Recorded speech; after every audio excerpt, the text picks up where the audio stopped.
Hi, Namaste. Welcome to Inspiring Eye, where we inspire you to inspire others. Well, you all might be excited to meet our special guest. He is mixed martial artist trained in karate, taekwondo, muay thai and jiu-jitsu. He is popularly known as Mangalore's Ekalavya. He has won many national and international awards. He is the CEO and founder of Swaraksha for Women Trust. Is none other than Mr. Karthik S Kateel. So come on, let's meet him.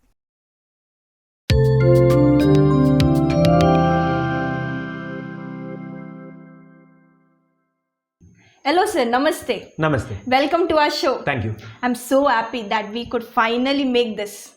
So shall we start our interview? Of course. Yes. So sir, tell us something about your childhood. Some memories which you remember a lot. So my childhood was like a middle class children's childhood. So I was a single child to my parents. In first standard, they made me to join karate. My father used to take me to regular karate classes. Up to 5th standard, I was not knowing much about karate, and the funny thing was when I used to see other people doing hardcore practices, they used to sleep down and some people used to jump on their stomach to make it conditioning. Oh. Seeing that, I was literally very scared that when my years pass, even I have to sleep and somebody will come and jump on me. Then when in 5th standard, I went to a tournament where I bagged a medal, which gave me lots of inspiration to continue this karate. So in 10th standard, I got black belt in my karate and also black belt first dan in first year PUC. And during my first year and second year PUC, I watched many videos of foreign martial arts, which made me to learn Muay Thai, Taekwondo and Jiu-Jitsu. Muay Thai is a Thailand-based martial art, Taekwondo is a Korean, and Jiu-Jitsu is a Brazilian-based martial arts. So after learning all these things, I was very much inspired by Tony Jaa, Scott Atkins and many more martial arts superstars of foreign countries. Then many TV channels recognized my talent, and almost 15 to 16 TV channels published a special interview about my martial arts talent. So this was my martial arts journey up to degree. But why did you choose this 4 types, sir? Actually, I was inspired by Tony Jaa. Tony Jaa is a Thailandian martial arts. Okay. His base was Muay Thai. Okay. There was no Muay Thai trainer at those days. In those days, nobody used to train Muay Thai. But finally what I did is I watched these videos in YouTube, and my parents used to support me a lot. I used to bring some gunny bags and practice upon that. Oh, that's so interesting. Yeah, because if I fall on floor, sports injuries are permanent injuries. So due to my parents' supports, I managed to continue the martial arts. That's really inspiring. Thank you. This would inspire a lot of youth out there. Thank you. Swaraksha for Women Trust is world famous. So sir, tell us something about Swaraksha. When did it start? How did it start? And mainly, what's the motto of Swaraksha? During my degree days, I used to practice martial arts. But during those days, a Nirbhaya case took place, and that was an outbreak regarding all these problems. And my teachers and lecturers, professors, they used to tell daily, they used to read in newspaper articles and tell daily. So many assaults are taking place towards women and girls in our country, so nobody is doing anything. During my degree days, I was a BSc, I did my BSc in PCM. So during my degree days, I could not divert my mind. But as soon as I completed my degree, I used to watch some self-defense training sessions and all. So all the self-defense session, they used to train up punch, kicks, blocks and all. So my question was, since I was in the field of martial arts only, I knew to demonstrate a kick or to use those kick, punches or locks, it would take many years of practice. Yeah. Because if you teach a girl to do punch or kicks, she won't have so much power, and many people don't know how to hold a punch. There is a logic to hold a punch also. So I thought that in a short time, you cannot tell people go and learn karate. So I myself started choreographing one simple tricks. My mom was my first student actually. My mom did not learn any martial arts or any karate. She was a classical dance teacher. So I called upon my mom and I told, I am going to teach you few techniques. You have to use it against me. So my mom told, okay, you teach me. So 1 hour I taught her these techniques.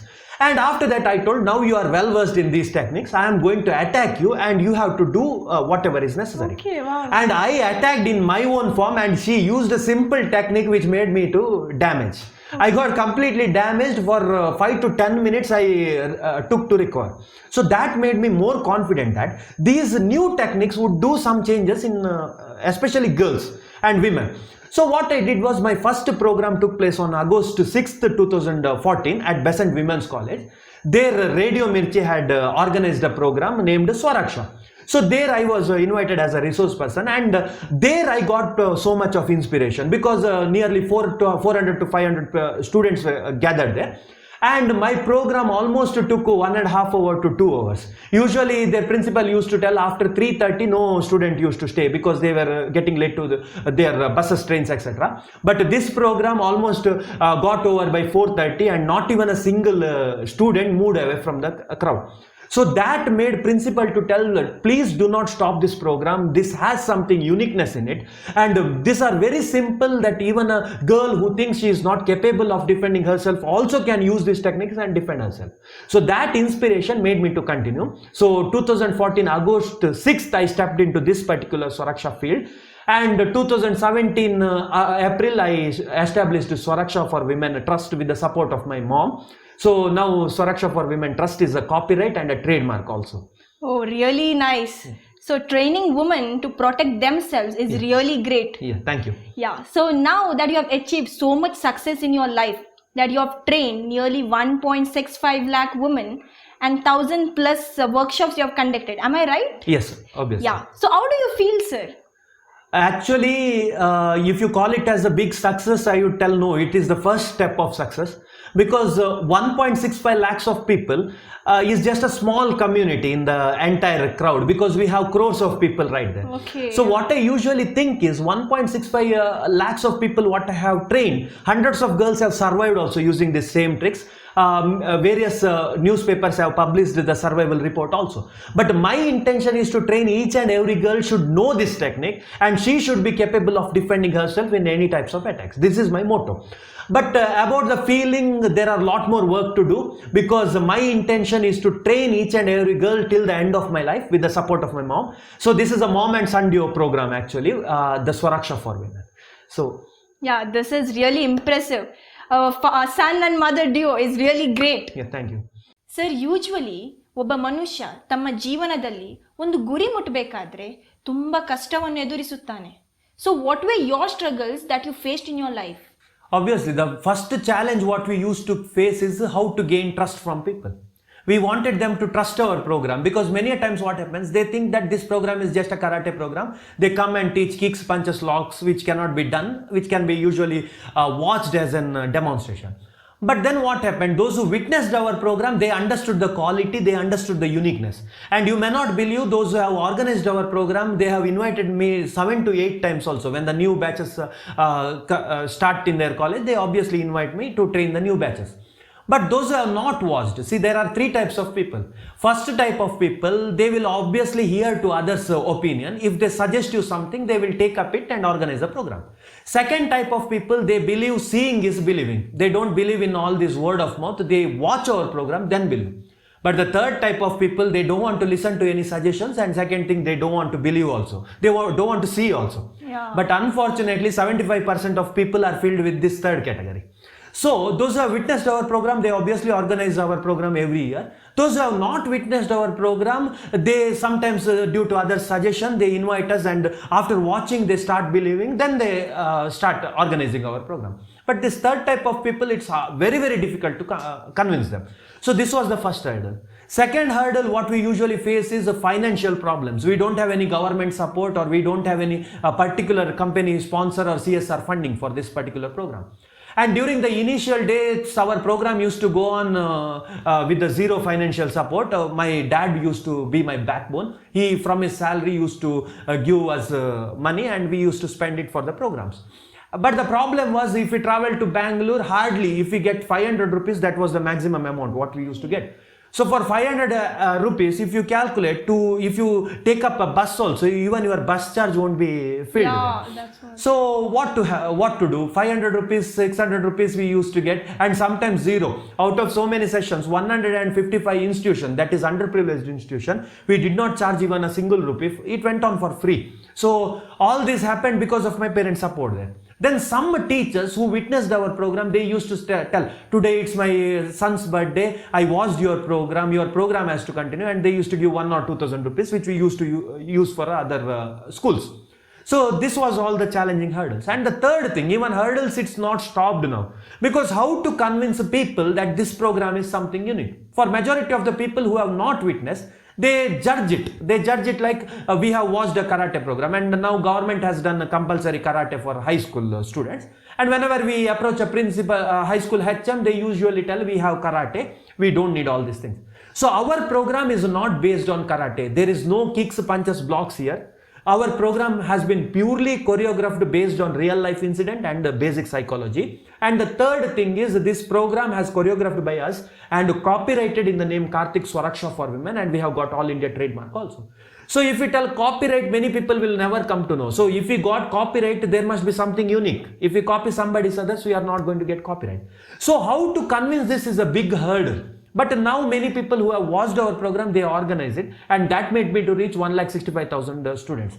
But if everyone would have supported our program, almost by now we would have trained 5 lakh plus students, because we get so many complaints regarding all these assaults and all. But the problem is, recently I got a complaint from one girl. I would like to give an example here. Okay. One girl, she was suffering a sexual assault from his own relative. This assault started in her early age, that is in primary. Till degree, she did not know what is a good touch and a bad touch. And the college which she joined for degree, they usually organize our program. And after witnessing our program, she called me and asked, "What shall I do, sir? I am facing so many problems from my relatives." Then we gave up our suggestions. We told many other things, tips and tricks and all. It worked out. Within 1 or 2 weeks, the problem got solved. But that girl used to call me later and she used to start crying. "Sir, if you would have come to our high school or PU, my problem would have solved there." Because what happens is, when the problem starts, the solution also will be simple. But when it reaches a peak, to solve that problem is very, very difficult. So this girl problem also same thing. She used to cry and tell, "Sir, our PU schools did not, PU principal did not invite you, high school HM did not invite you, but our degree principal invited you everywhere, which helped me to solve my problem." So these are many problems, and that PU principal and high school HM, many people told about this program, but I am very, very sad to say the principal was a woman itself. And you might be surprised to know 75% of program principal who organized our program are men, and only hardly 25% program who organized are women.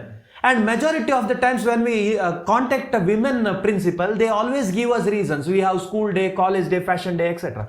So I usually think, where is our generation taking diversion towards? See, enjoyment is important, but safety comes first. Once you have the safety, once you know, once you know what is your priority, then only you can deal with your lifestyles. Because today, when we go and train people, we come to know, even a MBBS student, even a dental student, they does not know simple tricks. They have good knowledge. They got very, very good marks in their CET, everything. But safety comes first. So first priority should be given to the safety. And our training session is not like a 1 year complete training or 2 years complete training. Our training is just 2 hours training. If you give us 2 hours in the whole year, we can train them in such a way that majority of people were able to solve their problems using these tricks and techniques. So after proving so many things also, if we don't get the proper support, then it's highly impossible to reach a majority of people. That's the hurdles what we are facing, and we are still facing also. We need support from government, companies and all. So hopefully we will get it, but only I believe in one thing: hard work. Work until you need not introduce yourself. This is my motto. Okay, really impressive. Yeah, thank Your you. struggles would inspire and motivate a lot of youth out there. It's splendid to know what you have done back then. So now we are interested to know about your future plans. So can we just have a sneak peek on your future plans? So this August we are going to complete 8th year for our Swaraksha for Women program. Wow, that's really amazing. And our Swaraksha for Women Trust also, it's completing its 5th anniversary. My future plans regarding the Swaraksha for Women Trust is, I want to improve this trust. I want to establish it in a proper way. For example, now trust is there, but the problem is we don't have any sponsors. Until and unless we don't get sponsors, it's highly difficult for us to train underprivileged students. That is the problem. Next thing, if you get sponsors from companies, that is CSR funding. See, we have got income tax exemption, 12AA and ATG also. But apart from getting that and having 5 years auditing report also, we are feeling very, very difficult to get the sponsors. That is the tragedy here. So once we get the sponsors, once we get the CSR funding, we will be able to train more number of students. For example, if we train hundreds of people today, we can reach thousands of people in no time. This is my guarantee. But for that we need to pass all these hurdles now, and my intention is till the end of my life I want to continue this program. I want to train students, and we not only training, after our training session, those who witness our program, if they have any problems, they will contact us. And if you go to any counseling center, they will have a minimum fees, but without any fees we give them guidance. Some girls used to call us late night also regarding the problem. They will be too depressed, tensed, etc. But during that time, they don't need medicines or something. They need some suggestions. They need some particular tricks and tips on how to come out of that problem. So that we are trying to give now, and we have already succeeded in this. Hundreds of problems we have solved by giving suggestions. So this we want to continue. And many people, they come to us saying that we don't have a house. We are harassed inside our house. We want to come out. We don't have any locations to stay and all. So we have that plan also to build a building and start some women empowerment shops there, so that any women who has no house, she can come and stand there and do some work, so that she can survive for a time, and then she will be able to get success in her field. So that is what our intention is. So for all this we need to step on, we need to get some funding, and if we get some government support and all, we can do it. So through your media, I would like to request anyone who is interested to organize our programs, please do contact us. Our intention is very pure, to train them and make them confident enough to defend themselves against any types of attacks. So viewers, you can contact him through the details given on your screen. I hope you lovely viewers will support this good cause. So we'll be waiting to see your plans come into action. Thank you. So sir, who's your motivation in life? Actually, so many people have motivated me. They are my inspiration also. But to conclude it in a simple sentence, I would like to tell, all those people who are financially poor but still trying to do something for the society are always motivating me, and they are always my inspiration also. You might have heard about a small area in Mysore, that is Hunsur. There lives a grandma who always motivates me. She has a small shop and she hardly earns 100 to 200 rupees per day. But whenever I go to Mysore programs, I stop there just to see whether she is fine or not. But her good intention is that whenever she sees me, if I visit her around afternoon, she used to take some bananas, give some biscuits and all, saying that you have not had your food, this will help you in traveling and all. And whenever I try to give money, she never takes. She only tells one thing, you are doing something for the good of the society, so I don't need your money. So always these types of people have kept me motivating. Whenever I feel demotivating that how to succeed in this field, but I remember all these people. There are many to mention. So when I remember those people, it gives me a trigger in my intention and always make me to continue my journey. But today you will definitely inspire lot of youth. Especially I'm to getting really inspired from you, sir. Thank you. Thank you. So finally we are at the end of the show. So what would be your message to our lovely viewers? I would like to give a proper message to the audience today. The first message is very simple. Always go behind achievement and not behind enjoyment. Because we have to keep enjoyment as a small part of our life, and we should not prioritize it completely in our life. Because in today's generation, many people are falling fraud because of greediness, because of enjoyment. And many people invite trouble because they always go behind enjoyment. So I'd like to tell here is prioritize what's really important in your life and keep a proper aim. There might be many hurdles in your journey, but remember one thing, if you have a proper aim, 100% one or the other day, you'll succeed in your life. So always do good, be good. This should be your motto. And this is my motto also, what I'm always following. Thank you. So guys, don't waste this inspiration and just move on in life and achieve something really big. Now that we are at the end of the program, thank you so much, sir, for giving us your precious time. Follow Karthik S Kateel on Instagram, YouTube and Facebook. Thank you so much for the opportunity. Please follow Inspiring Eye at Instagram, YouTube, or Facebook. Thank you. Thank you. So stay tuned for our next episode. Bye bye.